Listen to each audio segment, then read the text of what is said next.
Welcome to Wise Words from a Grown Man. If you understand, you understand. If you don't, man, how y'all doing today? I just wanted to get into some one of my requests. I had a request to do um a subject of anxiety. And that anxiety comes in many forms and fashions. But I'm going to try to steer you guys right on the anxiety that I have that I just found out. Um I'm going to give you some examples so you can follow me a little better. Example number 1. If you play in your hair all the time, no matter what you doing, you find a way to get to your hair. And when I mean hair, I mean on top of your head, and if you got beards, and you might have patches, you might have pulled like bald spots and stuff in areas because you constantly playing in your hair, and you didn't try to stop. You can stop for a little while, but you start doing it again. But in my beard, I have spots in my beard from me twisting my hair and eventually picking and plucking some of it out. It's a form of anxiety. Then we have another one. Do you find yourself making multiple to-do lists? Like, these are the things I'm going to do. I'm going to do this, and this. And before you get finished with that first list, you thinking about another list. Well, I got to do this, and that. Before that one's dry, you on another one. Man, tomorrow I got to do this, and that. I'm so good at doing that.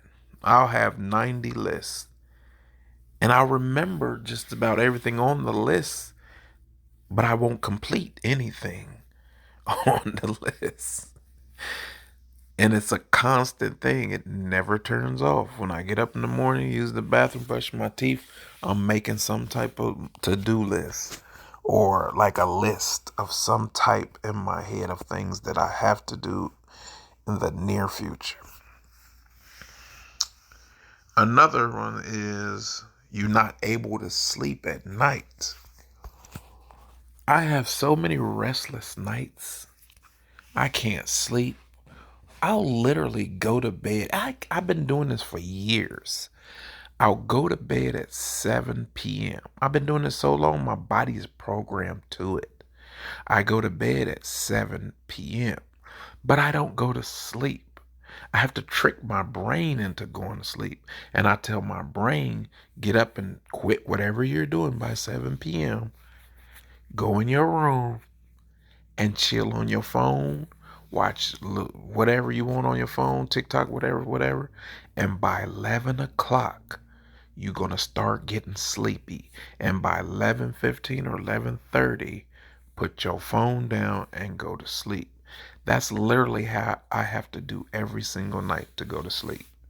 And then I'll go to sleep hard, snoring and everything. My wife said I'm snoring. I don't think I snore, but she said I snore. But hey, about 1:30, 2 p.m., 2 a.m., here I go waking up.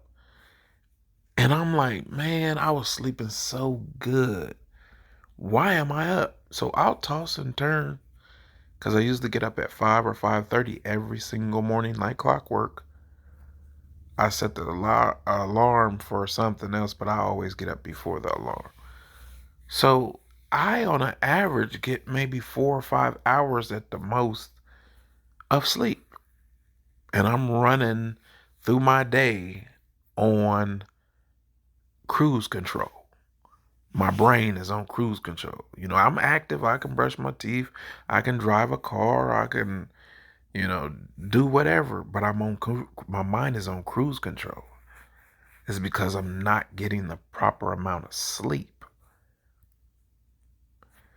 Another thing, I don't think I really have this. It's called a fear language. I'm not sure I can do that. Um, Maybe you ought to think about that, or I think I might just, that's fear language. And it's used because we don't want to go into the unknown. I don't know what they doing over there. I can't control it. I don't know what's beyond that door because I've never been back there before. Um, I'm not going to go with them because I don't know what can happen. That's called fear language. And I'm gonna tell you right now that I explain that. That's me too. So boom, check another one off the list. And a lot of us have that one right there, and we can't even understand. Like some of these prognosis and diagnoses that doctors come up with are so accurate, you have no choice but to be like, man, that's me. Now, a lot of this stuff is just so you can prescribe people medicines, and I'm not taking no medicines for my anxiety. I can fix my anxiety. I am a doctor in the fact of I know what's good for my health. By adding stress to ourselves, that means people in your life that you shouldn't be around, you need to get rid of them. There's some of your stress go. A job that you're trying to maintain for a certain amount of money and you're killing yourself in, no, you need to get rid of that job and get you something else. So I can take $2 cut on my pay or whatever amount you decide to do. You could take that cut in your pay and have a less stressful job, and you could be more productive in that lower paying job, and they see your tenacity and be like, man, he's really on his job. And then you can become something or get more money on a job that's less stressful than getting good money, and you stressed and strained every single day. Another one to check off the list. You can't sit still. If you on an airplane, you're shaking your leg. If you in the car, you're shaking your leg, twiddling your hair, twisting back and forth, looking around. You at home, you got your feet up on your recliner or whatever, you're twiddling your toes, you always moving some type of way. And you can't sit still. Here you is going to the bathroom. You already didn't use the bathroom. You're going in the bathroom. You're going in the kitchen, open the refrigerator. You ain't even hungry. You going out on the porch, looking at, just looking up and down the street. You don't care what's going on out there. You done worked all day. Sit your tail down. You know what I'm saying? I ain't no professional doctor, but I'm a professional realist. You can tell what goes in your body. You can stop what goes in your eyesight. You can just be relative to what's going on in your life. My wife used to tell me all the time, she's like, Corey, you need to learn your body. And I'm like, what does that even mean? Until I start having all these aches and pains and different things, and I start watching what I put in my body. Every time I eat something, I feel like this. Or if I eat this, I feel good. You know what I'm saying? If I walk, a certain amount of time, man, I feel so refreshed.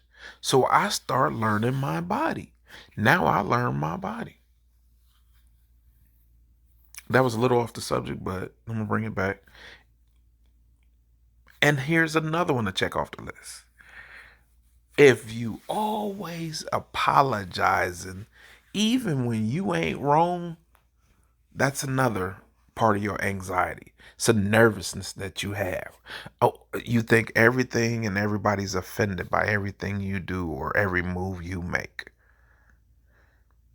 I'm giving y'all on the rundown on what I got. I have anxiety. And I'm slowly getting it off of me because I'm taking those steps to get rid of things that I said I need to get rid of. To when stress is gone, anxiety is gone. Understand that. Hashtag that. When your anxiety leaves, it's because you done made your stress leave. And this last one right here, this is a very, very important one. If you forget important things and important details, like just imagine you telling a story and all of a sudden you get to the punchline or you get to the meat of the story and you forget small details. And then to yourself, you like, man, was that how that really went? Or did I tell that right? Or did I leave something out? It's because your mind and your heart and your body is clouded with stress. So all of your pins ain't firing in your brain. So you forget stuff all the time. Small stuff. You could just come out of a room and you be like, what did I go in that room for? Or what was I going in here for? You could be finna get up and go make dinner. You go in there and set everything out for dinner and come in there looking at me like, who set all this food out? Or was I finna? Stuff like that. It don't mean you're losing your memory. It just means too much stuff is clouding in your head and your pistons ain't firing. You did. So that's all I wanted to say. And I want to give a special shout out. I'm going to say her name, Summer. That's all I'm going to say. That's all y'all need to know.